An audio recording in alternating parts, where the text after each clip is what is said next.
Egyptian captivity.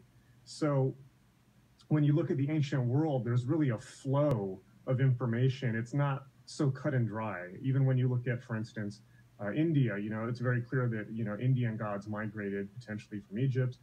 Indian gods migrated into Buddhist cultures. There may have been even exchange between Indian and Buddhist cultures in Greece and then into Europe. And it gets murky, because before the age of monotheism and standardization of religion, people were very open. We lived in a pagan world where people were kind of like, well, what are you into? I kind of want to know about that. Are you getting good results from that? Well, let me tell you what I'm into, and it was just a lot more loose, right?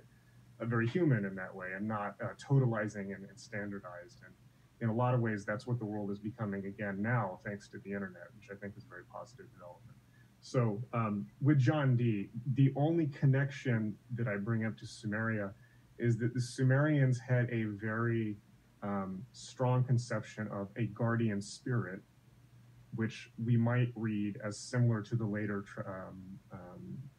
the later idea of guardian angels and the holy guardian angel. So the only reason I bring that up is because you can trace that idea at least back to Sumeria of a guardian or a tutelary deity, and that it's not just Christian. Of course, we see it in Afro-Caribbean religions and things like that. It's a pretty ubiquitous idea around the world. So it's not just necessarily a Christian or a Judeo-Christian idea. Outside of that, I don't think there's any direct correlation with Sumeria that we can make with Dee. But the fascinating thing about Dee is that Dee and Kelly received that system top down, the Enochian system.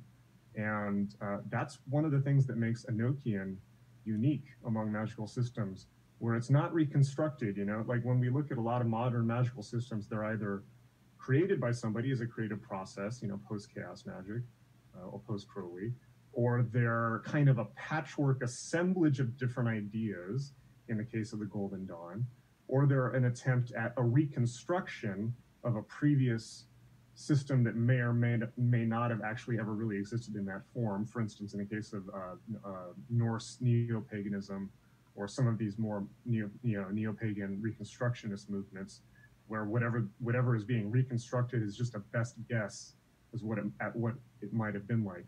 In the case of Enochian, it's delivered, it's top down, it's primary. The angels directly dictate, if you believe it was actually real and Kelly wasn't just making it up, which is hard to really argue that he was at least fully making it up. There's a few different ways you can look at that.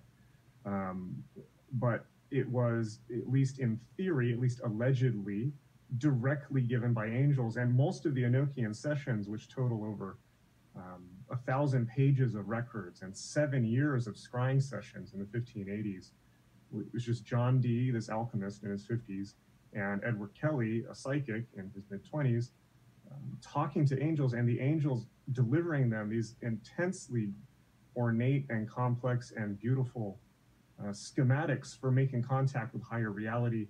And in many cases, in fact, most of the early sessions, the Enochian sessions, are the angels correcting earlier grimoires, where they're saying that most of the grimoires and the magical systems that were floating around Europe were wrong, or not necessarily wrong, but incomplete. And the way that the angels looked at European magic is, it's kind of like when you're interacting with a 5-year-old who's trying to draw something, and you're kind of like, that's nice. That kind of looks like let's say a 5-year-old is trying to draw a fire truck. It's like, okay, that's kind of looks like a fire truck. That's a good try, but it's certainly going to be different from, a beautiful masterpiece painting or a photograph of a fire truck, right? And so when the angels appear, they basically deliver this system where they say, well, this is how it really is.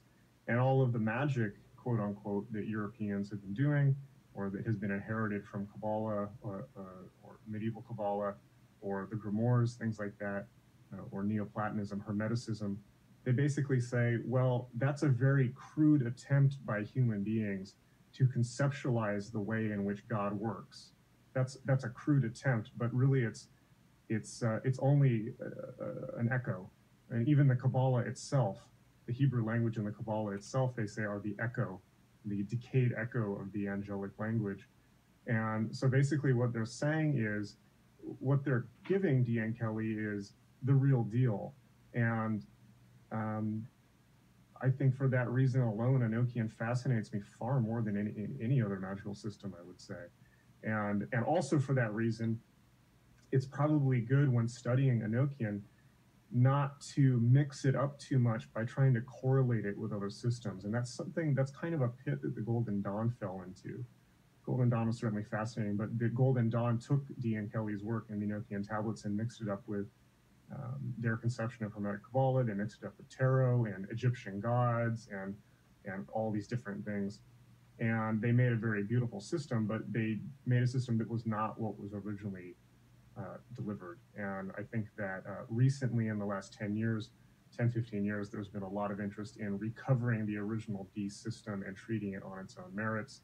I'm certainly not the first person to say that. I think that in terms of looking at that, there's been a lot of incredible scholarly work done since the 80s in the academic world, and in the occult world also. You can look at Lon Duquette's book Enochian Vision Magic, is I think the best book on laying out the actual system, as it were, the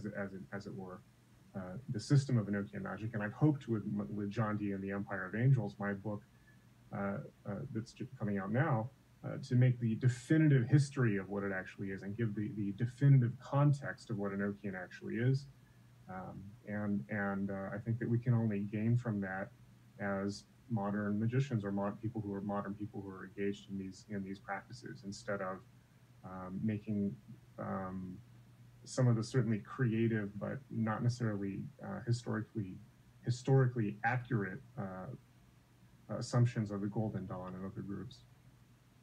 You know, that's fascinating. And when you brought up the possibility of these Enochian calls or the Enochian keys here literally being from the divine, the system or angelic language, there is, anytime somebody comes out with something that doesn't conform with the system, you're going to have people out there that they're going to say, oh, that person's a fraud. Oh, that person is a charlatan. Oh, that person is just about automatic writing. Oh, that person used strings to play with that puppet. So when you bring up these possibilities of angelic wisdom, what convinced you to say, yeah, I mean, I definitely think that. And what are angels? Like, what are angels to John Dee? And are angels like, are you talking astrotheology, where maybe an angel is a form of a planet that comes down into human form to speak with us? Like you said, you know, try talking to I don't know, a gerbil or a rabbit or a lion. You're like talking to them and they're, you know, like, what? I don't understand you. The lion would try and eat you and the other two would run away. Okay. Well, I think that to answer the first part of your question about this is the Leak Project, and it's like one of the best interviews I've seen in a long time. When you look at these it's over an hour long, but I definitely want to do some investigation into Enochian magic, because it has some symbols, lots of symbols, and I'm really into that kind of stuff. Ever since I studied the Mayan calendar. This is a piece of artwork I did a number of years ago. It is a watercolor. You read something in the angelic language off the page, and obviously it's a portal, it's and really it looks three-dimensional, and I was absolutely blown away by the making of it and the finished result. Changes in consciousness would happen. It's one of my favorite things that I've ever done. The colors, the three-dimensional look to it, and I'm so glad I have it back on the wall.